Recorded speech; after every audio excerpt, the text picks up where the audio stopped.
Monsieur Juvin, je passe rapidement la parole à vous à présent. Vous avez été, donc je l'ai dit, maire, député européen, vous êtes aujourd'hui député.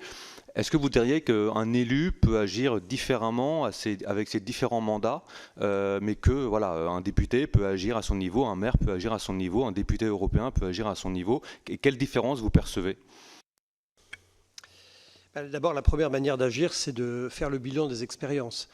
Et c'est le premier point que je voulais dire, c'est que je suis content d'être ici parce que c'est la première fois qu'on m'invite à une conférence sur le bilan, une sorte de rétex de la lutte anti-Covid. Et je pense que c'est ce qui manque le plus à notre pays.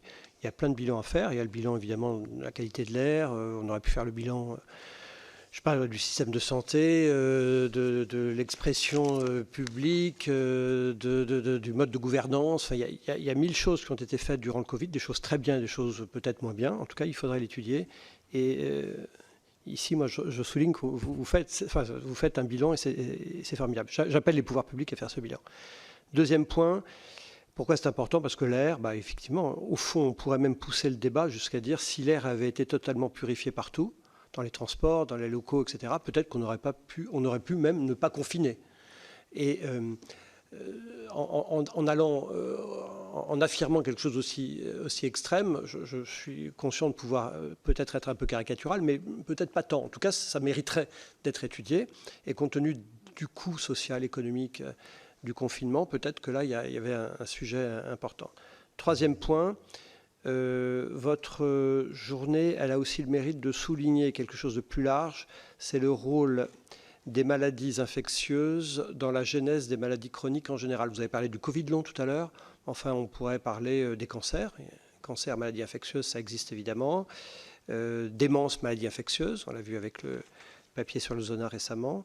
Donc, j'ai souvenir, quand j'étais étudiant en médecine, je travaillais à l'hôpital Bichat-Claude Bernard, qui était le centre des maladies infectieuses. Et mes vieux maîtres qui disaient, ça y est, on a gagné la bataille contre les maladies infectieuses, c'est fait en fait. Voilà, il n'y a plus de sujet, on a des antibiotiques. On s'aperçoit qu'en réalité, les maladies infectieuses ont toujours été là et probablement elles sont plus là qu'on ne le pense, y compris dans des maladies qui ne sont a priori pas infectieuses. Et ça doit quand même attirer notre attention. Et d'ailleurs, ça a des effets aussi, by the way, l'architecture des hôpitaux. Moi, j'ai travaillé dans un hôpital pavillonnaire, l'hôpital Claude Bernard, où on isolait les tuberculeux, les syphilitiques, les scrofuleux et les machins. Et puis après, on a fait des hôpitaux, puisqu'on avait gagné la bataille contre les infections, des hôpitaux verticales, où on mélangeait tout le monde, puisqu'il n'y avait plus de problème. Et en réalité, on s'aperçoit que l'hôpital Bichat, qui a été ainsi construit dans les années 80, on est en train de réfléchir à le démolir. Donc la question des maladies infectieuses, elle a un effet qui est transversal, y compris sur l'architecture des hôpitaux. Quatrième point, sur l'air purifié, moi j'entends la question des normes, la législation. Je vous l'ai dit, j'ai été maire 20 ans, mais je vous le dis aussi, nous sommes submergés tous les jours par la nouvelle complexité. Enfin, tous les jours, il y a un arrêté, tous les jours, il y a un décret. En fait, on ne le lit pas, il ne faut pas se faire d'illusions. Personne n'est au courant de tout. D'ailleurs, c'est pour ça qu'on paye des gens très chers, des lobbies, des cabinets d'avocats pour nous conseiller. Donc, il y a aussi une économie du lobby et de la norme. Et entre la norme utile et la norme financée, parce qu'il y a des lobbies qui ont beaucoup poussé, parfois, c'est vrai qu'on devient un peu parano en se disant, au fond... Moi, je vous raconte une histoire. Un jour, j'ai vu fleurir dans ma commune des piquets rouges partout sur les trottoirs. J'ai dit, pourquoi vous mettez des piquets rouges?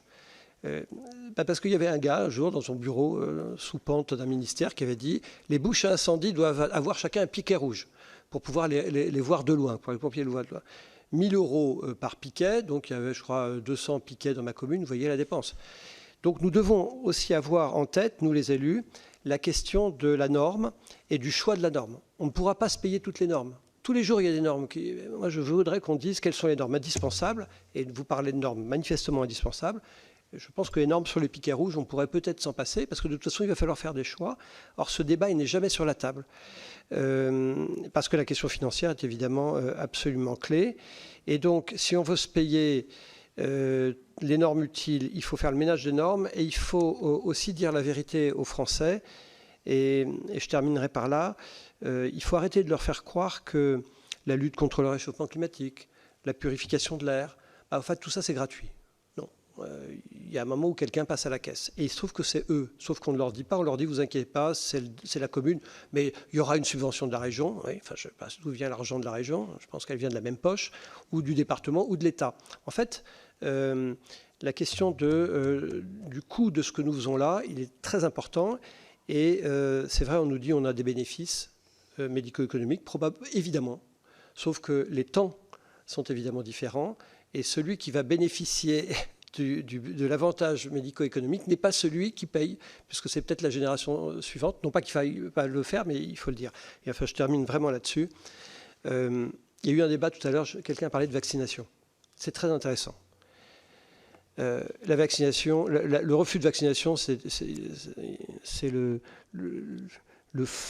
fin du fin de l'individualisme. Voilà, je ne veux pas me faire vacciner parce que moi, j'estime que...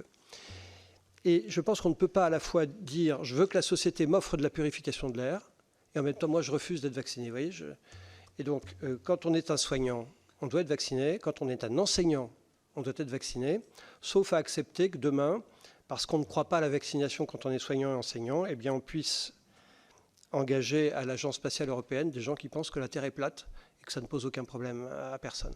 En fait, quand on a des responsabilités intellectuelles parce qu'on est enseignant ou soignant, eh bien, on accepte la science et on ne se contente pas de dire « moi, je veux qu'on me purifie mon air, mais moi, je ne veux pas être vacciné ». Je vous remercie.